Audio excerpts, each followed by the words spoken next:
ನಾನು ಮೊದಲೇ ಹಾಕಿದ್ದೆ ನಿಮ್ಮ ಗ್ರೂಪಲ್ಲಿ ಓದ್ಕೊಳ್ಳಿ ಅಂತ. ಎಸ್. ಪ್ರಕರಣ ಅಧ್ಯಯನ 1. ಮುನಾಫ್ ಒಬ್ಬ ಸಂಪೂರ್ಣ ದೃಷ್ಟಿಹೀನವುಳ್ಳ 5 ವರ್ಷದ ಬಾಲಕ. ಅವನು ಸ್ಪರ್ಶಿಸುವುದು, ವಾಸನೆ ಗುರುತಿಸುವುದು ಮತ್ತು ಶಬ್ದವನ್ನು ಕೇಳುವುದರ ಮೂಲಕ ಮನೆಯಲ್ಲಿರುವ ವಿವಿಧ ವಸ್ತುಗಳನ್ನು ಗುರುತಿಸಿ ಹೆಸರಿಸುತ್ತಾನೆ. ಅವನು ಮನೆಯೊಳಗೆ ಸ್ವತಂತ್ರವಾಗಿ ಓಡಾಡಬಹುದಾದರೂ ಅಪರಿಚಿತರ ಪರಿಸರಗಳಲ್ಲಿ ಓಡಾಡಲು ಅಗತ್ಯವಾದ ಸ್ಥಳ ಪರಿಜ್ಞಾನ ಮತ್ತು ಚಲನವಲನದ ಕೌಶಲ್ಯಗಳು ಅವನಿಗಿಲ್ಲ. ಇಬ್ಬರು ಪೋಷಕರು ಉದ್ಯೋಗದಲ್ಲಿರುವುದರಿಂದ ಪ್ರತಿಯೊಂದು ಸಂದರ್ಭದಲ್ಲೂ ಅವನಿಗೆ ಸಹಾಯ ಮಾಡಲು ಸಾಧ್ಯವಾಗುವುದಿಲ್ಲ. ಆದ್ದರಿಂದ ಮುನಾಫ್ ಮನೆಯ ಹೊರಗೆ ಸ್ವತಂತ್ರವಾಗಿ ಓಡಾಡಲು ಕಲಿಯಬೇಕು ಮತ್ತು ಸ್ವತಃ ಶಾಲೆಗೆ ಹೋಗುವ ಸಾಮರ್ಥ್ಯವನ್ನು ಬೆಳೆಸಿಕೊಳ್ಳಬೇಕು, ಹೊಂದಬೇಕು ಎಂಬ ಆಸೆ ಅವರಿಗಿದೆ. ಇದರಿಂದ ಅವನು ಚಲನವಲನದಲ್ಲಿ ಸ್ವಾವಲಂಬಿಯಾಗಿ ತನಗೇ ತಾನೇ ಸಹಾಯ ಮಾಡಿಕೊಳ್ಳಲು ಸಾಧ್ಯವಾಗುತ್ತದೆ. ಈಗಿನ ಪರಿಸ್ಥಿತಿಯಲ್ಲಿ ಮುನಾಫ್ನ ಪೋಷಕರು ಅವನಿಗೆ ಉಳಿದಿರುವ ಇಂದ್ರಿಯಗಳನ್ನು ಬಳಸಿಕೊಂಡು ವಸ್ತುಗಳನ್ನು ಗುರುತಿಸುವುದು ಸಾಮರ್ಥ್ಯವಿದೆ ಎಂಬುದನ್ನು ಅರಿತಿದ್ದಾರೆ. ಆದರೆ ಅವನು ಸ್ಥಳ ಪರಿಜ್ಞಾನ ಮತ್ತು ಚಲನವಲನದ ಕೌಶಲ್ಯಗಳನ್ನು ಕಲಿಯಬೇಕಾಗುತ್ತದೆ. ಮುನಾಫ್ನ ಪೋಷಕರ ಗುರಿ ಏನೆಂದರೆ ಮುನಾಫ್ ತನ್ನ ಮನೆಯ ಸುತ್ತಮುತ್ತಲಿನ ವಿವಿಧ ಸ್ಥಳಗಳನ್ನು ಗುರುತಿಸಲು ಕಲಿಯಬೇಕು ಮತ್ತು ಶಾಲಾ ಬಸ್ ಮೂಲಕ ಸ್ವತಂತ್ರವಾಗಿ ಶಾಲೆಗೆ ಪ್ರಯಾಣಿಸಲು ಶಕ್ತನಾಗಬೇಕು. ಇದಕ್ಕೆ ಒಂದು ಪ್ರತ್ಯೇಕ ಅಥವಾ ವೈಯಕ್ತಿಕ ಶಿಕ್ಷಣ ಯೋಜನೆಯನ್ನು ರೂಪಿಸುವುದು ಹೇಗೆ? ಚರ್ಚಿಸಿ. ಕಾನ್ಸೆಪ್ಟ್ ಗೊತ್ತಾಯ್ತಲ್ಲ? ಮುನಾಫ್ 5 ವರ್ಷ, ಮನೆ ಒಳಗಡೆ ಎಲ್ಲ ಕಡೆ ಓಡಾಡ್ತಾನೆ, ಗುರುತಿಸ್ತಾನೆ, ಎಲ್ಲ ಮಾಡ್ತಾನೆ. ಆದರೆ ಮನೆ ಹೊರಗಡೆ ಹೋಗೋದಕ್ಕೆ ಅವನಿಗೆ ಸಾಧ್ಯ ಇಲ್ಲ. ಇಬ್ಬರು ತಂದೆ ತಾಯಿಗಳ ಕೆಲಸದಲ್ಲಿ ಇರೋದ್ರಿಂದ ಆ ಮಗುವನ್ನು ಇಂಡಿಪೆಂಡೆಂಟ್ ಆಗಿ ಮೊಬಿಲಿಟಿ ಟ್ರೈನಿಂಗ್ ಕೊಡಿಸೋದಕ್ಕೆ ಅವ್ರಿಗೆ ಸಾಧ್ಯ ಇಲ್ಲ. ಆದರೆ ಇಬ್ಬರದು ಆಸಕ್ತಿ ಏನಪ್ಪ ಅಂತ ಹೇಳಿದ್ರೆ ಅವನಿಗೆ ತರಬೇತಿ ಕೊಟ್ಟರೆ ಅವನು ಸ್ವತಂತ್ರನಾಗ್ತಾನೆ. ಆದರೆ ಆ ತರಬೇತಿನ ಹೇಗೆ ಕೊಡಬೇಕು ಅನ್ನುವಂಥದ್ದು ನೀವು ರೂಪಿಸ್ಬೇಕೀಗ. ಇದು ಓಪನ್ ಡಿಸ್ಕಷನ್ ಬಿಟ್ಟಿದ್ದೀನಿ ನನ್ನ ಕ್ಲಾಸ್ಗೆ, ಯಾರು ಬೇಕಾದ್ರೂ ಮಾತಾಡ್ಬೋದು. ಹೇಗೆ ರೂಪಿಸ್ತೀರಾ? ಸೊ ಮುನಾಫ್ 5 ವರ್ಷದ ಒಂದು ಮಗುಗೆ ಮನೆ ಒಳಗಡೆ ಎಲ್ಲ ಓಡಾಡೋದಕ್ಕೆ ಸಾಧ್ಯ ಇದೆ.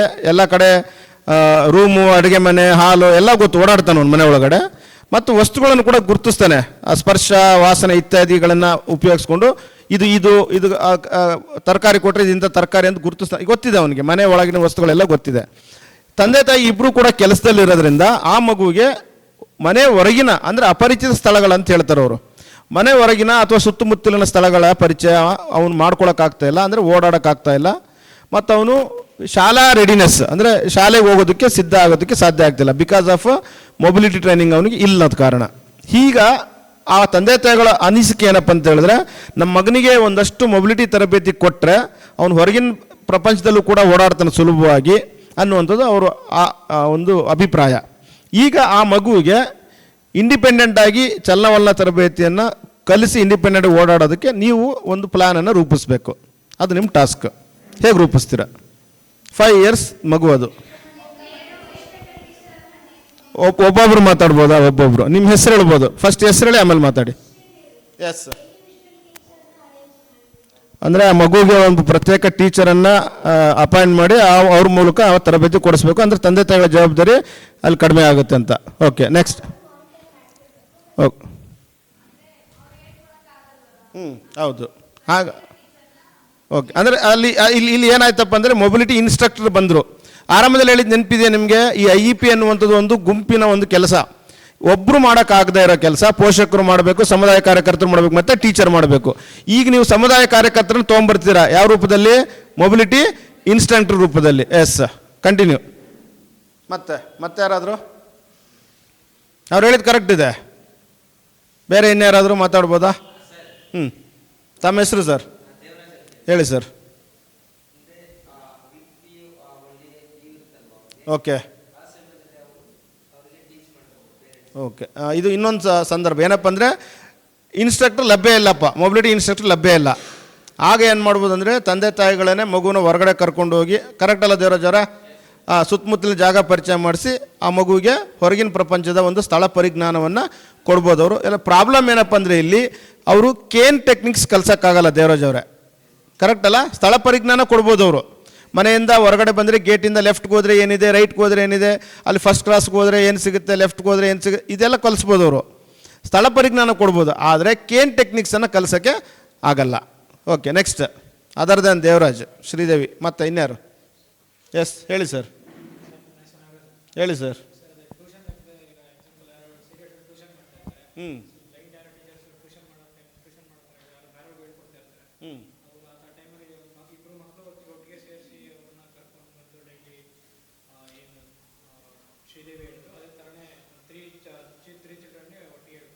ಓಕೆ, ಅಂದರೆ ಕಾಣುವಂಥ ಇಬ್ಬರು ಮಕ್ಕಳಿಗೆ ಟ್ಯೂಷನ್ ಮಾಡ್ತಾ ಇರ್ತಾರೆ.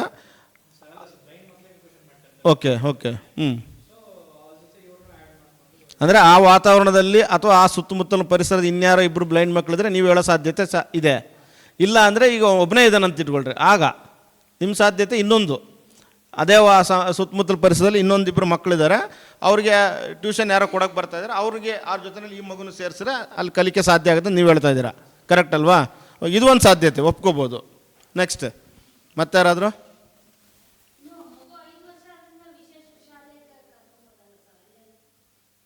ಹಾಂ, ಸಾಧ್ಯ ಇದೆ ಮೇಡಮ್. ಮಗು 5 ವರ್ಷ ಆಗಿರೋದ್ರಿಂದ ನಾವು ಹತ್ತಿರದಲ್ಲಿ ಯಾವ್ದಾದ್ರು ವಿಶೇಷ ಶಾಲೆ ಇದ್ದು ಆಗುತ್ತೆ, ಇದು ಕೂಡ ಸಾಧ್ಯತೆ. Okay, thank you madam Padmavathi ಅವರು. Okay, next. ಸೊ ಇದು ಒಂದು ಕೇಸ್ ಸ್ಟಡಿ ನಾನು ನಿಮ್ಮ ಒಂದು ರೆಫರೆನ್ಸಿಗೆ ಕೊಟ್ಟಿದ್ದಂಥದ್ದು. ಇದೇ ಥರದಲ್ಲಿ ನಾವು ಬೇರೆ ಬೇರೆ ಸ್ಕಿಲ್ಸನ್ನು ಬೇರೆ ಬೇರೆ ಸಂದರ್ಭಗಳಿಗೆ ಕಲಿಸುವಂಥ ಸನ್ನಿವೇಶಗಳು ಬರ್ತದೆ. ಅದು ನಿಮ್ಮ ಒಂದು ಏನು ವಿಷಯ ತಜ್ಞತೆಗೆ, ಅಂದರೆ ನಿಮ್ಮ ಎಕ್ಸ್ಪರ್ಟೈಸ್ಗೆ ಬಿಡ್ತೀನಿ ನಾನು ಅದನ್ನು. ಇದನ್ನು ನೀವು ಬ್ರೈಲ್ ಕಲಿಸೋಲು ಅಪ್ಲೈ ಮಾಡ್ಬೋದು, ಅಥವಾ ಇನ್ಯಾವುದೋ ಒಂದು ವಿಶೇಷವಾದಂಥ ಕೌಶಲ್ಯ ಕಲಿಸೋಲು ಕೂಡ ನೀವು ಈ ಒಂದು ವಿಷಯವನ್ನು ಅಪ್ಲೈ ಮಾಡ್ಬೋದು. ಕಂಟಿನ್ಯೂ ಮಾಡೋಣ. Yes, next. Samagra Shikshana. Slide change ಆಯ್ತಲ್ಲ.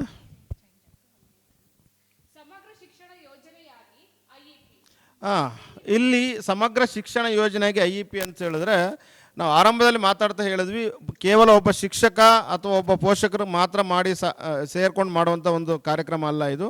ಸಂದರ್ಭ ಬಂದರೆ ನಾವು ಇತರೆ ಸಮುದಾಯ ಕಾರ್ಯಕರ್ತರ ನೆರವನ್ನು ಪಡಿಬೋದು ಅಂತ. ಈಗ ತಾನೇ ನೀವು ಹೇಳಿದ್ರಿ ಮೊಬೈಲ್ ಇನ್ಸ್ಟ್ರಕ್ಟರ್ ಬೇಕಾಗ್ತಾರೆ ಸರ್ ಅಂತ ಹೇಳ್ಬಿಟ್ಟು. ಸೊ ಹಾಗಾಗಿ ಹಲವಾರು ಜನರು ಸೇರಿ ಮಾಡೋದ್ರಿಂದ ಇದು ಒಂದು ಸಮಗ್ರವಾದಂಥ ಒಂದು ಶಿಕ್ಷಣ ಯೋಜನೆಯಾಗಿ ರೂಪುಗೊಳ್ಳೋದಕ್ಕೆ ಸಾಧ್ಯ ಇದೆ ಅನ್ನೋ ವಿಚಾರವನ್ನು ಇಟ್ಕೊಂಡು ಈ ಒಂದು ಮಾಹಿತಿಯನ್ನು ನಾವು ನೋಡ್ತಾ ಇದ್ದೀವಿ ಇಲ್ಲಿ. ಎಸ್,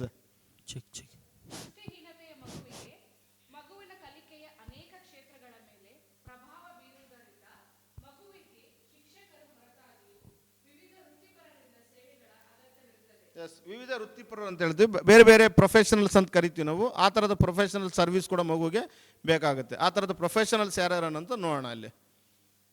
ಮಗುವಿಗೆ ಅಗತ್ಯವಾದ ನೆರವು ಮತ್ತು ಮಾರ್ಗದರ್ಶನ ನೀಡುವ ಈ ತಜ್ಞರುಗಳಲ್ಲಿ ಚಲನವಲನ ತರಬೇತುದಾರ, ಓಕೆ, ಎಸ್, ಫಿಸಿಯೋಥೆರಪಿಸ್ಟ್ ಕೆಲವು ಸಂದರ್ಭಗಳಲ್ಲಿ ಮಾತ್ರ.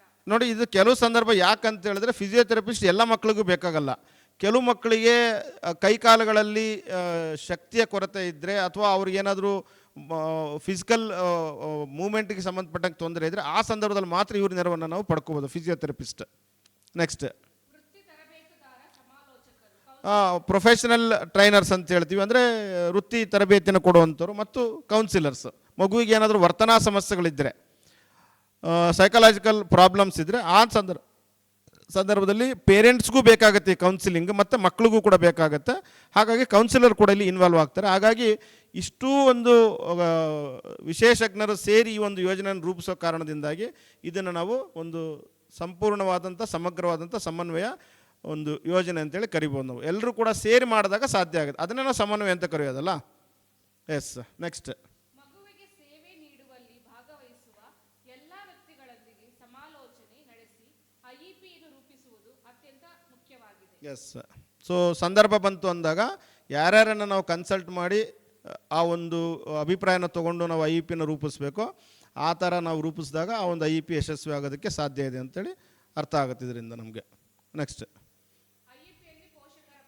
ಎಸ್, ಇದನ್ನು ನಾವು ಓದ್ಕೊಂಡು ಹೋಗ್ಬಿಡೋಣ. ಯಾಕಂತ ಹೇಳಿದ್ರೆ ಈಸಿ ಆಗಿರೋಂಥ ಕಾನ್ಸೆಪ್ಟ್ ಆಗಿರೋದ್ರಿಂದ ಡಿಸ್ಕಷನ್ ಬೇಡ ಅಂತ ಅಂದ್ಕೋತೀನಿ ನಾನು. ಎಲ್ಲರೂ ನಿಮ್ಗೆ ಅರ್ಥ ಆಗಿಲ್ಲ ಅಂದರೆ ಬೇಕಾದ್ರೆ ನೀವು ಕೇಳಿದ್ರೆ ನಾನು ಡಿಸ್ಕಷನ್ ಮಾಡೋಣಂತೆ. ಎಸ್, ಪೋಷಕರಿಗೆ ತಮ್ಮ ಮಗು ಏನು ಕಲಿಯಬೇಕು ಎಂಬುದನ್ನು ನಿರ್ಧರಿಸುವ ಕರೆಕ್ಟ್ ಅಲ್ವಾ? ಎಸ್. ಪೋಷಕರಿಗೆ ಮಗುವಿನ ಕುರಿತು ಮಹತ್ವದ ಮಾಹಿತಿ ಇದ್ದು ಯಾವುದನ್ನು ಮೊದಲಿಗೆ ಕಲಿಸಬೇಕು ಎಂಬುದನ್ನು ನಿರ್ಧರಿಸಲು ಅವರು ಸಹಾಯ ಮಾಡಬಹುದು. ಎಸ್, ಒಂದು ಮಗುಗೆ ಯಾವುದನ್ನು ಮೊದಲು ಕಲಿಸ್ಬೇಕು ಅನ್ನೋದನ್ನು ನಾವು ತೀರ್ಮಾನ ಮಾಡುವಲ್ಲಿ ಪೋಷಕರು ಕೆಲವೊಮ್ಮೆ ನಮಗೆ ಸಹಾಯಕ್ಕೆ ಬರ್ತಾರೆ ಅಂತ. ಅದಕ್ಕೆ ಉದಾಹರಣೆ ಕೊಡ್ತಾರೆ ಅಲ್ಲಿ. ಐಇಪಿ ರೂಪಿಸುವ ಪ್ರಕ್ರಿಯೆಯಲ್ಲಿ ಪೋಷಕರು ಭಾಗವಹಿಸುವುದರಿಂದ ಮಗುವಿನ ಸಾಮರ್ಥ್ಯಗಳನ್ನು ಅರ್ಥ ಮಾಡಿಕೊಳ್ಳಲು ಮತ್ತು ಮಗು ಮಾಡುತ್ತಿರುವ ಪ್ರಯತ್ನಗಳನ್ನು ಮೌಲ್ಯಮಾಪನ ಮಾಡಲು ಸಾಧ್ಯವಾಗುತ್ತದೆ. ಎಸ್. ತರಬೇತಿ ಏಕೆ ಅಗತ್ಯ ಮತ್ತು ಅದನ್ನು ಹೇಗೆ ನೀಡಬೇಕು ಎಂಬ ಅರಿವು ಬಂದಾಗ ಪೋಷಕರು ಮನೆಯಲ್ಲಿ ಮಗುವಿಗೆ ಉತ್ತಮವಾಗಿ ತರಬೇತಿ ನೀಡಲು ಸಾಧ್ಯವಾಗುತ್ತದೆ. ಇದು ಇನ್ವಾಲ್ವ್ಮೆಂಟ್ ಮಾಡಿಕೊಂಡಾಗ ಸಾಧ್ಯ ಇದೆ. ಪೋಷಕರನ್ನು ನಾವಿಲ್ಲಿ ಇನ್ವಾಲ್ವ್ಮೆಂಟ್ ಮಾಡಿಕೊಂಡಾಗ ಶಾಲೆಯಲ್ಲಿ ಅಲ್ಲದೇನೆ ಮನೆಯಲ್ಲಿದ್ದಾಗ ಕೂಡ ಪೋಷಕರು ಹೇಗೆ ಆ ಮಗುವಿನ ಒಂದು ಕಲಿಕೆಗೆ ಸಹಾಯ ಮಾಡ್ಬೋದು ಮತ್ತು ಹೇಗೆ ಅವರು ತರಬೇತಿ ಕೊಡಬೇಕು ಅನ್ನುವಂಥದ್ದನ್ನು ನಾವು ಹೇಳಿಕೊಟ್ರೆ ಅದು ಕಂಟಿನ್ಯೂಸ್ ಪ್ರೋಸೆಸ್ ಆಗುತ್ತೆ ಅಂಥೇಳಿ. ಇದನ್ನು ನಾವು ಇಂಟಿಗ್ರೇಟೆಡ್ ಎಜುಕೇಷನ್ ಪ್ರೋಗ್ರಾಮಲ್ಲಿ ನೋಡ್ಬೋದು. ಅಂದರೆ ಮನೇಲಿ ಇದ್ಕೊಂಡೆ ಮಕ್ಕಳು ಸಾಮಾನ್ಯ ಶಾಲೆಗೆ ಹೋಗಿ ಕೇವಲ ರಿಸೋರ್ಸ್ ಟೀಚರ್ ಸರ್ವಿಸ್ ತೊಗೊಂಡು ಮಾತ್ರ ಓದ್ತಿರ್ತಾರಲ್ಲ, ಆ ಸಂದರ್ಭದಲ್ಲಿ ಏನಾಗುತ್ತಪ್ಪ ಅಂತ ಹೇಳಿದ್ರೆ ರಿಸೋರ್ಸ್ ಟೀಚರು ತರಗತಿಯ ಒಂದು 2-3 ತಾಸು ಮಾತ್ರ ಮಗು ಜೊತೆಯಲ್ಲಿ ಇರ್ತಾರೆ. ಉಳಿದಂಥ ಮಗು ಹೆಚ್ಚಿನ ಕಾಲ ಮನೇಲೇ ಇರ್ತದೆ. ಈಗ ನಾಗರಾಜ್ ಅವರು ಹೇಳಿದ್ರು ಸಾಟರ್ಡೆ ಸಂಡೇಸ್ ಇರ್ತದಂತೆ, ದೇವರಾಜ್ ಯಾರ ಹೇಳಿದ್ರು ವೀಕೆಂಡ್ಸಲ್ಲಿ ಅಂತೇಳಿ. ಆ ಥರ ಆದಾಗ ಆ ಸಂದರ್ಭಗಳಲ್ಲಿ ಪೋಷಕರು ಕೂಡ ಇದರಲ್ಲಿ ಭಾಗವಹಿಸಬೇಕಾಗುತ್ತೆ. ನೆಕ್ಸ್ಟ್, ಸಾಮಾನ್ಯವಾಗಿ ಶಾಲೆಯಲ್ಲಿ ಕಲಿತದ್ದನ್ನು ಮನೆಯಲ್ಲಿ ಪುನರ್ಮನನ ಮಾಡಿದಾಗ ಮತ್ತು ಮನೆಯಲ್ಲಿ ಕಲಿತದ್ದನ್ನು ಶಾಲೆಯಲ್ಲಿ ಮುಂದುವರಿಸಿದಾಗ ಮಗುವಿಗೆ ತರಬೇತಿ ಅತ್ಯಂತ ಯಶಸ್ವಿಯಾಗುತ್ತದೆ. ಕರೆಕ್ಟ್ ಅಲ್ವಾ ಇದು? ಸೊ ಮನೆಯಲ್ಲಿ ಶಾಲೆಯಲ್ಲಿ ಒಂದು ಕಾನ್ಸೆಪ್ಟ್ ಹೇಳ್ಕೊಟ್ಟಿರ್ತೀವಿ, ಅದನ್ನು ಮನೆಯಲ್ಲಿ ಪ್ರಾಕ್ಟೀಸ್ ಮಾಡಿಸ್ತಾರೆ. ಅಥವಾ ಮನೆಯಲ್ಲಿ ಪೇರೆಂಟ್ಸ್ಗೆ ಹೇಳಿರ್ತೀವಿ ಇದೊಂದು ಪ್ರಾಕ್ಟೀಸ್ ಮಾಡಿಸಿ ಅಂತೇಳಿ, ಅವ್ರು ಅಲ್ಲಿ ಮಾಡಿಸಿರ್ತಾರೆ. ಎಗೇನ್ ಮಗು ಶಾಲೆಗೆ ಬಂದಾಗ ನಾವು ಆ ಪ್ರಾಕ್ಟೀಸನ್ನು ರಿಪೀಟ್ ಮಾಡಿದ್ರೆ ಅಥವಾ ಕಂಟಿನ್ಯೂ ಮಾಡಿದ್ರೆ ಕಲಿಕೆ ಚೆನ್ನಾಗಿ ಆಗುತ್ತೆ ಅಂಥೇಳಿ. ನೆಕ್ಸ್ಟ್, ಐಇಪಿ ಅಭಿವೃದ್ಧಿಪಡಿಸುವ ಪ್ರಕ್ರಿಯೆ. ಎಸ್, ಪ್ರಕ್ರಿಯೆಗೆ ಬಂದಿದ್ದೀವಿ ನಾವೀಗ. IEPಯನ್ನು ಹೇಗೆ ಡೆವಲಪ್ಮೆಂಟ್ ಮಾಡಬೇಕು ಅಂಥೇಳಿ. ಎಸ್, ಐಇಪಿಯನ್ನು ರೂಪಿಸುವುದು ಒಂದು ತಂಡದ ಕಾರ್ಯ ಎಂಬುದು ಸ್ಪಷ್ಟವಾಗಿದೆ. ಇದುವರೆಗೂ ನಾವು ಡಿಸ್ಕಷನ್ ಮಾಡೋ ಪ್ರಕಾರ IEPಯನ್ನು ಕೇವಲ ಶಿಕ್ಷಕರೊಬ್ಬರು ಮಾಡೋಕ್ಕಾಗಲ್ಲ, ಕೇವಲ ಪೋಷಕರು ಮಾಡೋಕ್ಕಾಗಲ್ಲ, ಅಥವಾ ಯಾವುದೋ ಒಬ್ಬ ಸ್ಪೆಷಲಿಸ್ಟ್ ಮಾಡೋಕ್ಕಾಗಲ್ಲ. ಎಲ್ಲರೂ ಸೇರಿ ಮಾಡುವಂಥ ಸಂದರ್ಭ ಇರೋದ್ರಿಂದ ಯಾರು ಮಾಡಬೇಕು ಇದನ್ನು? ಹಾಗಾದರೆ ನಿಮ್ಮ ಪ್ರಕಾರ IEPಯನ್ನು ಯಾರು ಮಾಡಬೇಕಾಗಾದ್ರೆ? ಪೇರೆಂಟ್ಸಾ, ಟೀಚರಾ, ಅಥವಾ ಮೊಬಿಲಿಟಿ ಇನ್ಸ್ಟ್ರಕ್ಟರಾ, ಅಥವಾ ಇನ್ಯಾರೋ ಫಿಸಿಯೋಥೆರಪಿಸ್ಟಾ? ಯಾರು ಮಾಡಬೇಕಾಗಾದ್ರೆ ನಿಮ್ಮ ಪ್ರಕಾರ? ಎಸ್, ಪೇರೆಂಟ್ಸ್ ಮಾಡಬೇಕಾ? ಯಾರು ಮಾಡ್ಬೇಕಂತ ನೋಡೋಣ, ಕೊಟ್ಬಿಟ್ಟಿದ್ದೀವಿ ನಾವು, ಸ್ಲೈಡ್ರಲ್ಲಿದೆ. ಎಸ್, ಸಾಮಾನ್ಯವಾಗಿ ಐಇಪಿ ರೂಪಿಸುವುದು, ಅನುಷ್ಠಾನಗೊಳಿಸುವುದು ಮತ್ತು ಸಂಯೋಜಿಸುವ ಮುಖ್ಯ ಹೊಣೆಗಾರಿಕೆ ವಿಶೇಷ ಶಿಕ್ಷಕರದ್ದೇ ಆಗಿರುತ್ತದೆ. ಯಾರ್ದು ಹೇಳ್ರಿ? ಅಂದರೆ ನಾವು ನೀವು ತಾನೇ. ಎಸ್, ಇದನ್ನು ಡೆವಲಪ್ಮೆಂಟ್ ಮಾಡುವಂಥದ್ದು, ಅದು ಅನುಷ್ಠಾನ ಮಾಡೋದು ಮತ್ತು ಅದನ್ನು ಮೌಲ್ಯಮಾಪನ ಮಾಡೋದು ಭಾಳ ಮುಖ್ಯವಾಗಿ ವಿಶೇಷ ಶಿಕ್ಷಕರ ಜವಾಬ್ದಾರಿ ಆಗಿರುತ್ತೆ. ಮತ್ತು ಅದಕ್ಕೆ ಇತರೆಯವ್ರದ್ದು ಪೂರಕ ನೆರವನ್ನು ಪಡ್ಕೋಬೋದು. ನಾವು ಅವರ ನೆರವನ್ನು ಪಡ್ಕೋಬೋದು, ಜವಾಬ್ದಾರಿಯನ್ನು ಸಂಪೂರ್ಣವಾಗಿ ಅವ್ರ ಮೇಲೇ ಬಿಡೋಕ್ಕಾಗಲ್ಲ. ಯಾಕಂದರೆ ನಾವು ಸ್ಪೆಷಲೈಸ್ಡ್ ಟೀಚರ್ಸ್ ಅಥವಾ ಸ್ಪೆಷಲಿ ಟ್ರೈನ್ಡ್ ಟೀಚರ್ಸ್ ಆಗಿರೋದ್ರಿಂದ ಆ ಜವಾಬ್ದಾರಿ ನಮ್ಮ ಮೇಲೆ ಇರುತ್ತೆ ಅಂಥೇಳಿ. ಎಸ್, ವಿಶೇಷ ಶಿಕ್ಷಕರು ಐಇಪಿ ರೂಪಿಸುವ ಸಂದರ್ಭದಲ್ಲಿ ಸಾಮಾನ್ಯ ಶಿಕ್ಷಕರು ಮತ್ತು ಪೋಷಕರೊಂದಿಗೆ ಸಮಾಲೋಚನೆ ನಡೆಸಿದ್ದಲ್ಲಿ ಅವರಿಗೂ ಸಹ ಐಇಪಿ ಅಭಿವೃದ್ಧಿಗೊಳಿಸುವುದು ಮತ್ತು ಅನುಷ್ಠಾನದ ಕುರಿತು ತರಬೇತಿ ದೊರಕುತ್ತದೆ. ಈ ಸಹಕಾರದಿಂದ ಐಇಪಿ ಹೆಚ್ಚು ಪರಿಣಾಮಕಾರಿಯಾಗಿ ಅನುಷ್ಠಾನಗೊಳ್ಳುತ್ತದೆ. ಎಸ್, ಇತರೆಯವ್ರ ನೆರವು ಯಾವಾಗ ಪಡ್ಕೋಬೇಕು ಮತ್ತು ಯಾಕೆ ಪಡ್ಕೋಬೇಕಂದ್ರೆ ಅದು ಹೆಚ್ಚು ಪರಿಣಾಮಕಾರಿಯಾಗಿ ಅನುಷ್ಠಾನ ಆಗೋದಕ್ಕೆ ನಾವು ಪೋಷಕರ, ಸಾಮಾನ್ಯ ಶಿಕ್ಷಕರ ಮತ್ತು ಇತರೆ ಎಕ್ಸ್ಪರ್ಟ್ಗಳ ನೆರವನ್ನು ಪಡ್ಕೋಬೇಕಾಗುತ್ತೆ. ಆದರೆ ಭಾಳ ಮುಖ್ಯವಾದ ಪಾತ್ರ ಸ್ಪೆಷಲ್ ಟೀಚರ್ದೇನೆ ಇಲ್ಲಿ. ಎಸ್, ನೆಕ್ಸ್ಟ್, ಐಇಪಿ ರೂಪಿಸುವ ಹಂತಗಳು. ಹಂತಗಳನ್ನು ನೋಡ್ತಾ ಇದ್ದೀವಿ ನಾವಿಲ್ಲಿ. ಒಟ್ಟು 6 ಹಂತಗಳಿದ್ದಾವೆ ಭಾಳ ಮುಖ್ಯವಾಗಿ. ಈ 6 ಹಂತಗಳನ್ನು ಅವ್ರು ಓದ್ತಾ ಹೋಗ್ತಾರೆ. ಇದ್ರ ಡೀಟೇಲ್ಸನ್ನು ಆಮೇಲೆ ನೋಡೋಣಂತೆ. ಫಸ್ಟ್ ಒನ್, ಹಂತ 1 ಸಾಮಾನ್ಯ ಮಾಹಿತಿ ಸಂಗ್ರಹಿಸುವುದು. Yes, general background information collection ಅಂತ ಹೇಳ್ತೀವಿ. ಮಗುವಿನ ಸಾಮಾನ್ಯ ಮಾಹಿತಿ ಸಂಗ್ರಹಣೆ ಆಗುತ್ತೆ ಇಲ್ಲಿ ಫಸ್ಟ್ ಹಂತದಲ್ಲಿ. ಹಂತ 2 ಕಾರ್ಯಾತ್ಮಕ ಮೌಲ್ಯಮಾಪನ ನಡೆಸುವುದು. ಫಂಕ್ಷನಲ್ ಅಸೆಸ್ಮೆಂಟ್ ಅಂತ ಕರಿತೀವಿ ಇಂಗ್ಲೀಷಲ್ಲಿ. ಕಾರ್ಯಾತ್ಮಕ ಮೌಲ್ಯಮಾಪನ ನಡೆಸುವಂಥ ಅಥವಾ ಮೌಲ್ಯ ಯೋಜನೆ ಅಂತ ಕರೆಯೋಣ ಬೇಕಾದ್ರೆ. ಅಸೆಸ್ಮೆಂಟ್ ಅಂತ ಹೇಳಿದ್ರಿಂದ ಅಲ್ಲಿ ಮೌಲ್ಯ ಯೋಜನೆ ಅನ್ನೋ ಪದವನ್ನು ಬೇಕಾದ್ರೆ ನಾವು ಬಳಸ್ಬೋದು. ನೆಕ್ಸ್ಟ್, ಥರ್ಡ್, ವಾರ್ಷಿಕ ಗುರಿಗಳನ್ನು ಗುರುತಿಸುವುದು. ಸೊ ಆನ್ಯುವಲ್ ಒಂದು ಗುರಿಗಳನ್ನು, ಒಂದು ವರ್ಷದಲ್ಲಿ ಮಗುವಿಗೆ ಏನನ್ನೆಲ್ಲ ಕಲಿಸ್ಬೇಕು ಅನ್ನೋಂಥ ಗುರಿಯನ್ನು ನಿರ್ಧಾರ ಮಾಡುವಂಥದ್ದು 3ನೇ ಹಂತ. 4ನೇದು, ಅಲ್ಪಾವಧಿ ಗುರಿಗಳನ್ನು ಅಥವಾ ತಾತ್ಕಾಲಿಕ ಗುರಿಗಳನ್ನು ನಿಗದಿಪಡಿಸೋದು ಅಂತ ಹೇಳ್ತಾರೆ. ಸೊ ಶಾರ್ಟ್ ಟರ್ಮ್ ಗೋಲ್ಸ್ ಅಂತ ಹೇಳ್ತೀವಿ ನಾವಿಲ್ಲಿ. ಇದು ಏನು ಡಿಫ್ರೆನ್ಸ್ ಅಂತ ಆಮೇಲೆ ನೋಡೋಣಂತೆ. ವಾರ್ಷಿಕ ಗುರಿ ಅಂದರೆ ಏನು ಮತ್ತೆ ಅಲ್ಪಾವಧಿ ಗುರಿ ಅಂದರೆ ಆಮೇಲೆ ನೋಡೋಣಂತೆ. ನೆಕ್ಸ್ಟ್, ವರ್ತನಾ ಉದ್ದೇಶಗಳನ್ನು ರೂಪಿಸುವುದು. ಇದು 5ನೇ ಹಂತದಲ್ಲಿ ವರ್ತನಾ ಉದ್ದೇಶಗಳನ್ನು ರೂಪಿಸುವಂಥದ್ದು. ಅಂದರೆ ಒಂದಷ್ಟು ಡಾಕ್ಯುಮೆಂಟೇಶನ್ ಮಾಡಬೇಕಾಗುತ್ತೆ, ನಾವು ಪ್ಲಾನ್ ಮಾಡಬೇಕಾಗುತ್ತೆ. ಅದನ್ನು ಹೇಗೆ ಮಾಡಬೇಕು ಅನ್ನೋದು ನೋಡೋಣ ಅಂತ. ನೆಕ್ಸ್ಟ್, ಬೋಧನಾ ಯೋಜನೆಯನ್ನು ರೂಪಿಸುವುದು. ಎಸ್, ಪ್ಲಾನ್, ಟೀಚಿಂಗ್ ಪ್ಲಾನ್ ಹೇಗೆ ಮಾಡಬೇಕು ಅನ್ನುವಂಥದ್ದನ್ನು ಇಲ್ಲಿ ರೂಪಿಸ್ತೀವಿ ನಾವು. ಒಟ್ಟು 6 ಹಂತಗಳು. ಮೊದಲು ಸಾಮಾನ್ಯ ಮಾಹಿತಿ ಸಂಗ್ರಹ, ಕಾರ್ಯಾತ್ಮಕ ಮೌಲ್ಯಮಾಪನ, ತದನಂತರದಲ್ಲಿ ಯೋಜನೆಯನ್ನು ರೂಪಿಸುವುದು, ಅದಾದ ನಂತರ ವಾರ್ಷಿಕ ಗುರಿಗಳನ್ನು ನಿರ್ಧರಿಸುವುದು, ಅಲ್ಪಾವಧಿ ಗುರಿಗಳನ್ನು ನಿರ್ಧರಿಸುವುದು, ವರ್ತನಾ ಒಂದು ಅಂಶಗಳನ್ನು ನಿರ್ಧರಿಸುವಂಥದ್ದು ಮತ್ತು ಯೋಜನೆಗಳನ್ನು ರೂಪಿಸುವಂಥದ್ದು. 6 ಹಂತಗಳಿದ್ದಾವೆ. ನೆಕ್ಸ್ಟ್, ಇನ್ನಿತರ ಹಂತಗಳು. ಸೊ ಇವೆಲ್ಲದೇನೆ ಇನ್ನಿ 2 ಹಂತಗಳು ಲಾಸ್ಟಲ್ಲಿ ಬರ್ತವೆ. ಬಟ್ ಇವು ಜೊತೆಲ್ಲೇ ನಡ್ಕೊಂಡು ಹೋಗೋದ್ರಿಂದ ಇವುಗಳನ್ನ ನಾವು ಇನ್ನಿತರ ಹಂತಗಳಂತ ಕರಿತೀವಿ ನಾವು. ಭಾಳ ಮುಖ್ಯವಾದಂಥ 6 ಹಂತಗಳು, 6 ಸ್ಟೆಪ್ಸ್. 1. ಮೌಲ್ಯಮಾಪನ. 2. ವರದಿ ಬರೆಯುವುದು. ಎಸ್, ಮೌಲ್ಯಮಾಪನ ಅನ್ನುವಂಥದ್ದು ಇದು ಕಂಟಿನ್ಯೂಸ್ ಇವ್ಯಾಲ್ಯೂಯೇಷನ್ ಆಗಿರೋದ್ರಿಂದ ಇದು IEP-ಯನ್ನು ಇಂಪ್ಲಿಮೆಂಟ್ ಮಾಡೋ ಸಂದರ್ಭದಲ್ಲಿ ಕಂಟಿನ್ಯೂಸ್ ಆಗಿ ನಡೀತಾ ಇರೋದ್ರಿಂದ ಇದು ಮೌಲ್ಯಮಾಪನ. ನಾನು ಹೇಳಿದೆ ನಿಮ್ಗೆ ಆಗಲೇ, ಫಾರ್ಮೇಟಿವ್ ಅಸೆಸ್ಮೆಂಟ್, ಸಮ್ಮೇಟಿವ್ ಅಸೆಸ್ಮೆಂಟ್ ಅಂತ ಮಾಡ್ತೀವಿ ಅಂತೇಳಿ ಗೊತ್ತಿರ್ಬೋದು. ಫಾರ್ಮೇಟಿವ್ ಅಸೆಸ್ಮೆಂಟ್ ಅಂದರೆ ಯೂನಿಟ್ ಟೆಸ್ಟ್ಗಳು, ಮಂತ್ಲಿ ಟೆಸ್ಟ್ ಅಂತೆಲ್ಲ ಏನೋ ಮಾಡಿಬಿಟ್ಟು ಮಾರ್ಕ್ಸ್ ಹಾಕ್ತಾರೆ ಮಕ್ಕಳಿಗೆ. ದಟ್ ಈಸ್ ಫಾರ್ಮೇಟಿವ್ ಅಸೆಸ್ಮೆಂಟ್ ಅಲ್ವಾ. ಸೊ ಸಮೇಟಿವ್ ಅಂತ ಬಂದಾಗ ಇಯರ್ ಎಂಡ್ ಅಥವಾ ಸೆಮಿಸ್ಟರ್ ಎಂಡಲ್ಲಿ ಮಾಡ್ತಾರಲ್ಲ, ಆ ಥರ ಇಲ್ಲೂ ಕೂಡ ನಾವು ಕಲಿಕೆಯ ಒಂದು ಸಂದರ್ಭದಲ್ಲಿ ಮಗು ಒಂದು 3 ತಿಂಗಳಲ್ಲಿ ಏನು ಕಲ್ತಿದೆ, 6 ತಿಂಗಳಲ್ಲಿ ಏನು ಕಲ್ತಿದೆ, 9 ತಿಂಗಳಲ್ಲಿ ಏನು ಕಲ್ತಿದೆ, ಲಾಸ್ಟ್ಲಿ ಫೈನಲ್ 1 ವರ್ಷದಲ್ಲಿ ನಾವು ಆರಂಭದಲ್ಲಿ ಗುರಿ ಏನು ಹಾಕ್ಕೊಂಡಿದ್ದು ಅದನ್ನು ಕಲ್ತಿದೆಯಾ, ಸಮೇಟಿವ್ ಅಸೆಸ್ಮೆಂಟ್ ಆ ಥರದಲ್ಲೂ ಕೂಡ ಇವ್ಯಾಲ್ಯೂಯೇಷನ್ ಪ್ರೊಸೆಸನ್ನು ಇಲ್ಲಿ ನಾವು ಮಾಡ್ಬೋದು. ನೆಕ್ಸ್ಟ್, ಹಂತ 1. ಸಾಮಾನ್ಯ ಮಾಹಿತಿ ಸಂಗ್ರಹಿಸುವುದು. ಸೊ ಮೊದಲನೇ ಹಂತಕ್ಕೆ ಬಂದಿದ್ದೀವಿ ನಾವಿಲ್ಲಿ, ಸಾಮಾನ್ಯ ಮಾಹಿತಿಯನ್ನು ಸಂಗ್ರಹಿಸುವಂಥದ್ದು ಅಂತ. ಸಾಮಾನ್ಯವಾಗಿ ಈ ಒಂದು ಪ್ರಕ್ರಿಯೆ ನಾವು ಯಾವಾಗ ಮಾಡ್ತೀವಿ ಅಂತ ಯಾವಾಗಾದ್ರೂ ಐಡಿಯಾ ಇದೆಯಾ? ಇದು ಎಲ್ಲರೂ ಮಾಡಿರ್ತೀವಿ ನಾವು ಆಕ್ಚುಲಿ. ಅದನ್ನು ಯಾವಾಗ ಮಾಡ್ತೀವಿ, ಹೇಗೆ ಮಾಡ್ತೀವಿ ಅನ್ನೋದೇನಾದ್ರೂ ಮಾಹಿತಿ ಇದೆಯಾ ಅಂತ? ಏನು, ಅಫ್ಕೋರ್ಸ್ ಅಡ್ಮಿಷನ್ ಟೈಮಲ್ಲಿ, ಕರೆಕ್ಟ್ ಅಲ್ವಾ? ಏನೇನು ಮಾಹಿತಿ ಸಂಗ್ರಹ ಮಾಡ್ತೀವಿ ನಾವು? ಸಾಮಾನ್ಯ ಮಾಹಿತಿ ಅಥವಾ ಜನರಲ್ ಬ್ಯಾಕ್ಗ್ರೌಂಡ್ ಇನ್ಫಾರ್ಮೇಶನ್ ಏನೇನು ತಗೋತೀವಿ? ಎಸ್ ಎಸ್ 3 ಆಯಿತು. ಆಮೇಲೆ ಓಕೆ,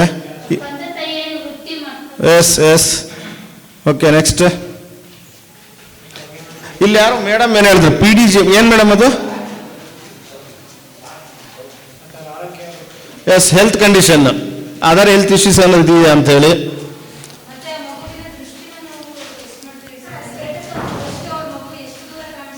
ಎಸ್, ದೃಷ್ಟಿ ಸಾಮರ್ಥ್ಯವನ್ನು ಕೂಡ ನಾವು ಅಸೆಸ್ ಮಾಡ್ತೀವಿ. ಆಗ ಟೋಟಲಿ ಬ್ಲೈಂಡ್ ಇದೆಯಾ, ಪಾರ್ಷಿಯಲಿ ಬ್ಲೈಂಡ್ ಇದೆ, ಪಾರ್ಷಿಯಲ್ ಇದ್ರೆ ಎಷ್ಟು ಮಟ್ಟಕ್ಕೆ ಕಾಣುತ್ತೆ, ಲೋ ವಿಷನ್ ಇದ್ರೆ ಯಾವ ಮಟ್ಟದ ಒಂದು ಲೋ ವಿಷನ್ ಅದು, ಕರೆಕ್ಟ್. ಕಾಗ್ನೇಟಿವ್ ಅಸೆಸ್ಮೆಂಟ್ ಅಂತ ಹೇಳ್ತೀವಿ ನಾವು, ಜ್ಞಾನಾತ್ಮಕ ಮೌಲ್ಯಮಾಪನ ಅಂತ ಕರಿತೀವಿ ನಾವು ಇದನ್ನ. ಮಗು ಕೈಗೆ ಏನೋ ಒಂದು ವಸ್ತುವನ್ನು ಕೊಟ್ಟಿದ್ದು ಏನು ಹೇಳು ಅಂತ ಕೇಳಿದ್ರೆ ಅದು ಟೋಟಲಿ ಬ್ಲೈಂಡ್ ಮಗಿದ್ರೆ ಅದಕ್ಕೆ ಗೊತ್ತಿದ್ರೆ ಅದನ್ನು ಕೂಡಲೇ ಗುರುತಿಸಿ ಹೇಳುತ್ತೆ. ಅಲ್ಲಿ ನಮಗೆ ಗೊತ್ತಾಗುತ್ತೆ ಇದಕ್ಕೆ ಕಾಗ್ನೇಟಿವ್ ಒಂದು ಕೆಪಾಸಿಟಿ ಚೆನ್ನಾಗಿದೆ ಅಂತ ಹೇಳ್ಬಿಟ್ಟು, ಅಫ್ಕೋರ್ಸ್. ಮತ್ತೆ ಸೊ ಇದನ್ನ ಸಾಮಾನ್ಯವಾಗಿ ಏನೆಲ್ಲ ಪ್ರಶ್ನೆಗಳನ್ನು ಕೇಳ್ಬೋದು ಅನ್ನೋದಕ್ಕೆ ಒಂದು ಫಾರ್ಮ್ಯಾಟನ್ನು ಹಾಕಿದ್ದೆ ನಾನು ನಿಮ್ಮ ಗ್ರೂಪಲ್ಲಿ. ಒಂದಷ್ಟು ಪ್ರಶ್ನೆಗಳು ಏನೆಲ್ಲ ಕೇಳ್ಬೋದು ಅಂತೇಳಿ ಹಾಕಿದ್ದೆ ನಾನು, ಗ್ರೂಪಲ್ಲಿದೆ, ನೋಡ್ಕೋಬೋದಾ? ಎನಿಬಡಿ ಸೈಟೆಡ್ಸ್ ಇದ್ದೀರಲ್ಲ ಇಲ್ಲಿ ಟ್ರೈನೀಸಲ್ಲಿ, ಯಾರೋ ನೋಡ್ಬೋದಾ? ನೋಡಿ ಏನಿದೆ ನೋಡಿ, ಹಾಕಿದ್ದೀನ ನಾನು.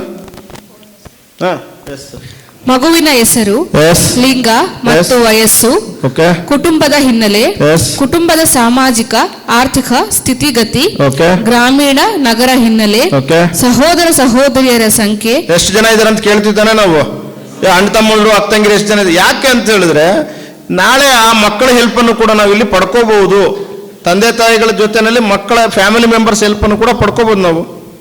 ನೆಕ್ಸ್ಟ್, ಕುಟುಂಬದ ಇತರ ಸದಸ್ಯರ ಅಂಗವಿಕಲತೆ, ಮನೇಲಿ ಇನ್ಯಾರಿಗಾದ್ರೂ ಪ್ರಾಬ್ಲಮ್ ಇದೆಯಾ ಕೇಳ್ತೀವಿಲ್ಲ ನಾವು. ಎಸ್. ನೆಕ್ಸ್ಟ್, ಪೋಷಕರ ಶಿಕ್ಷಣ ಮಟ್ಟ, ನೀವೇನು ಓದಿದ್ದೀರಾ, ನಿಮ್ದು ಎಜುಕೇಶನ್ ಏನು, ಅದನ್ನು ಕೇಳ್ತೀವಲ್ಲ. ಎಸ್. ಅವಿಭಕ್ತ ಕುಟುಂಬ ಅಥವಾ ವಿಭಕ್ತ ಕುಟುಂಬ, ಯಾವ ತರದ ಫ್ಯಾಮಿಲಿ, ನ್ಯೂಕ್ಲಿಯರ್ ಫ್ಯಾಮಿಲಿನ ಈಗ ಹೇಳಿದ್ವಿ. ಯಾರ್ದು ಹೇಳಿ? ಮುನಾಫ್ ಪ್ರಕರಣ ನೆನಪಿದೆಯಾ? ಪ್ರಕರಣ 1, ತಂದೆ ತಾಯಿ ಮಗು 3 ಇದ್ದಾರೆ. ಎಂತ ಕುಟುಂಬ ಅದು? ನ್ಯೂಕ್ಲಿಯರ್ ಫ್ಯಾಮಿಲಿ, ಕರೆಕ್ಟ್ ಅಲ್ಲ? ಇಬ್ರು ಕೆಲ್ಸಕ್ಕೆ ಹೋಗ್ಬಿಟ್ರೆ ಮಗು ನೋಡ್ಕೊಳ್ಳೋರು ಯಾರಿಲ್ಲ ಮನೆಯಲ್ಲಿ. ಅದೇ ಅವಿಭಕ್ತ ಕುಟುಂಬ ಆಗಿದ್ರೆ ಅಜ್ಜ ಅಜ್ಜಿನೋ ಚಿಕ್ಕಪ್ಪ ಚಿಕ್ಕಮ್ಮನ ಮತ್ತಾರ ಇರ್ತಿದ್ರು ತಾನೆ. Yes, next. ಒಬ್ಬ ಅಥವಾ ಇಬ್ಬರು ಪೋಷಕರು ಉದ್ಯೋಗದಲ್ಲಿರುವವರೇ ಎಂಬುದು. ಇಬ್ರು ಕೆಲ್ಸಕ್ಕೆ ಹೋಗ್ತೀರಾ, ಒಬ್ರು ಕೆಲ್ಸಕ್ಕೆ ಹೋಗ್ತೀರಾ. ನೆಕ್ಸ್ಟ್. ಗರ್ಭಧಾರಣೆಯ ಸಮಯದ ಯಾವುದೇ ಸಮಸ್ಯೆಗಳು ಅಥವಾ ಅನಾರೋಗ್ಯ, ಎಸ್, ಜನನದ ಕಾಲದ ತುರ್ತು ಚಿಕಿತ್ಸೆಯ ವಿವರಗಳು. ಇನ್ ಕೇಸ್ ಬ್ಲೈಂಡ್ನೆಸ್ ಯಾಕೆ ಬಂತು ಅಂತ ಕೇಳಿದಾಗ ಅವ್ರು ಹೇಳ್ಬೋದು, ಇಲ್ರಿ ಡೆಲಿವರಿ ಟೈಮಲ್ಲಿ ಏನೋ ಸಮಸ್ಯೆ ಆಗ್ಬಿಡ್ತು, ಅವಾಗ ICU ತಗೊಂಡೋದ್ವಿ, ಅಲ್ಲಿ ಆಕ್ಸಿಜನ್ ಸಪ್ಲೈ ಏನೋ ಕಡಿಮೆ ಆಯ್ತು ಅಂತ ಹೇಳೋರು ಡಾಕ್ಟ್ರು, ಹಂಗಾಗಿ ಬ್ಲೈಂಡ್ನೆಸ್ ಬಂತು. ಇವೆಲ್ಲ ನಾವು ಕೇಳ್ತೀವಲ್ಲ. ಎಸ್, ಇವೆಲ್ಲ ಕೂಡ ಮಾಹಿತಿ ಸಂಗ್ರಹಿಸ್ಬೋದು ನಾವು ಬ್ಯಾಕ್ಗ್ರೌಂಡ್ ಅಲ್ಲಿ. ನೆಕ್ಸ್ಟ್. ಜನನದ ನಂತರ ಉಂಟಾದ ಅನಾರೋಗ್ಯಗಳು. ಹುಟ್ಟಿದ ಮೇಲೆ ಆಯ್ತು ಅಂತ ಹೇಳ್ತಾರೆ ಕೆಲವರು. 6 ತಿಂಗಳ ತನಕ ಚೆನ್ನಾಗಿತ್ತು ಮಗು, 1 ವರ್ಷ ತನಕ ಚೆನ್ನಾಗಿತ್ತು, 3 ವರ್ಷ ಚೆನ್ನಾಗಿತ್ತು, ಆಮೇಲೆ ಈ ತರ ಒಂದು ಕಾಯಿಲೆ ಬಂದು ಹಿಂಗಾಯ್ತು ಅಂತ ಹೇಳ್ಬಿಟ್ಟು. ನೆಕ್ಸ್ಟ್. ಅಭಿವೃದ್ಧಿ ಮೈಲಿಗಲ್ಲುಗಳನ್ನು ಮಗು ತಲುಪಿದ ಮಾಹಿತಿ ಗೊತ್ತಿರ್ಬೇಕಲ್ಲ ನಮಗಿದು. ಪ್ರತಿಯೊಂದು ಮಗು ಕೂಡ ಅದರದೇ ಆದಂತ ಡೆವಲಪ್ಮೆಂಟಲ್ ಮೈಲ್ ಸ್ಟೋನ್ಸ್ ಅಂತ ಇರ್ತದೆ. 1 ವರ್ಷ ಆದ್ಮೇಲೆ ಅದು ಏನ್ ಮಾತಾಡಬೇಕು ಅಥವಾ ಏನ್ ಶಬ್ದ ಉತ್ಪತ್ತಿ ಮಾಡಬೇಕು, ಅಥವಾ 2 ವರ್ಷ ಆದ್ಮೇಲೆ ಎಷ್ಟು ಮಾಡಬೇಕು, ಓಡಾಡಬೇಕು, ಈ ತರದ ಒಂದಷ್ಟು ಡೆವಲಪ್ಮೆಂಟಲ್ ಮೈಲ್ ಸ್ಟೋನ್ಸ್ ಅಂತ ಹೇಳ್ತೀವಿ. ಬೆಳವಣಿಗೆ ವಿವಿಧ ಘಟ್ಟಗಳು, ಅದು ಕರೆಕ್ಟ್ ಆಗಿ ಆಗಿದೆಯಾ ಮಗುದು ಅಂತ ಕೇಳ್ತೀವಿ ನಾವು. ಎಸ್. ಮಗುವಿನ ಇಷ್ಟದ ಆಹಾರ ಅಥವಾ ಆಟಿಕೆ. ಇದನ್ನ ಯಾಕೆ ಕೇಳ್ತೀವಿ ಹೇಳ್ರಿ ನೋಡೋಣ. ಆ ಮಗು ಏನಾದ್ರೂ ಹಠ ಹಿಡಿದ್ರೆ ಅದಕ್ಕೆ ಇಷ್ಟಪಡೋ ಅಂತ ಯಾವುದೋ ಒಂದು ಆಟಿಕೆನೋ ವಸ್ತುನೋ ಕೊಟ್ಟು ನಾವು ಅದನ್ನ ರಮಿಸ್ಬೋದು, ಅದನ್ನ ಕಲಿಕೆಗೆ ಎಳ್ಕೊಂಡ್ಬರ್ಬೋದು ನಾವು. ಅದಕ್ಕಾಗಿ ಇದನ್ನು ಕೂಡ ಕೇಳಬೇಕಾಗುತ್ತೆ. ನೆಕ್ಸ್ಟ್. ಮಗು ಇಷ್ಟಪಡುವ ವ್ಯಕ್ತಿಗಳು. ಎಸ್. ಮಗು ಸಂಪೂರ್ಣವಾಗಿ ಇಷ್ಟಪಡದ ವಸ್ತುಗಳು. ಏನನ್ನ ಇಷ್ಟಪಡಲ್ಲ, ಯಾರನ್ನು ಇಷ್ಟಪಡಲ್ಲ, ಅದನ್ನು ಕೂಡ ತಿಳ್ಕೊಬೇಕಾಗುತ್ತೆ ನಾವು. ನೆಕ್ಸ್ಟ್. ವ್ಯಕ್ತಿಗಳು ಅಥವಾ ಚಟುವಟಿಕೆಗಳು. ಎಸ್. ಸೊ ಇದಿಷ್ಟು ನಾವು ಬ್ಯಾಕ್ಗ್ರೌಂಡ್ ಇನ್ಫಾರ್ಮೇಶನ್ ಆಗಿ ಕಲೆಕ್ಟ್ ಮಾಡ್ತೀವಿ. ಇದು first step. Next. Functional assessment, ಕಾರ್ಯಾತ್ಮಕ ಮೌಲ್ಯಮಾಪನ, 2ನೇ ಹಂತ. ಇದರ ಉದ್ದೇಶವೆಂದರೆ ಮಗು ವಿವಿಧ ಚಟುವಟಿಕೆಗಳಲ್ಲಿ ಏನು ಮಾಡಬಲ್ಲದು ಎಂಬುದನ್ನು, ಅಂದರೆ ಅದರ ಪ್ರಸ್ತುತ ಕಾರ್ಯಕ್ಷಮತೆ ಮಟ್ಟವನ್ನು ತಿಳಿದುಕೊಳ್ಳುವುದು. ಎಸ್, ಅದ್ರ ಫಂಕ್ಷನಲ್ ಲೆವೆಲ್ ಏನಿದೆ ಅಂತ ತಿಳ್ಕೊಬೋದು ನಾವು ಇದರಿಂದ. ಅದು ಯಾವ ಮಟ್ಟದ ಒಂದು ಮಗು, IQ ಲೆವೆಲ್ ಚೆನ್ನಾಗಿದೆಯಾ ಅಥವಾ ಆವರೇಜಾ, ಬಿಲೋ ಆವರೇಜಾ, ಸ್ಲೋ ಲರ್ನರಾ, ಅದು ದೃಷ್ಟಿ ಇದ್ರೆ ಯಾವ ಮಟ್ಟದ ದೃಷ್ಟಿ ಇದೆ, ಅದರ ಸೋಷಿಯಲ್ ಒಂದು ಸ್ಕಿಲ್ಸ್ ಹೇಗಿದೆ, ಭಾಷಾ ಸಾಮರ್ಥ್ಯ ಹೇಗಿದೆ, ಇದೆಲ್ಲವನ್ನು ಕೂಡ ನಾವು ಈ ಬ್ಯಾಕ್ಗ್ರೌಂಡ್ ಇನ್ಫಾರ್ಮೇಶನ್ ಕಲೆಕ್ಟ್ ಮಾಡೋ ಮೂಲಕ ತಿಳ್ಕೊಬೋದಾಗುತ್ತೆ. ನೆಕ್ಸ್ಟ್.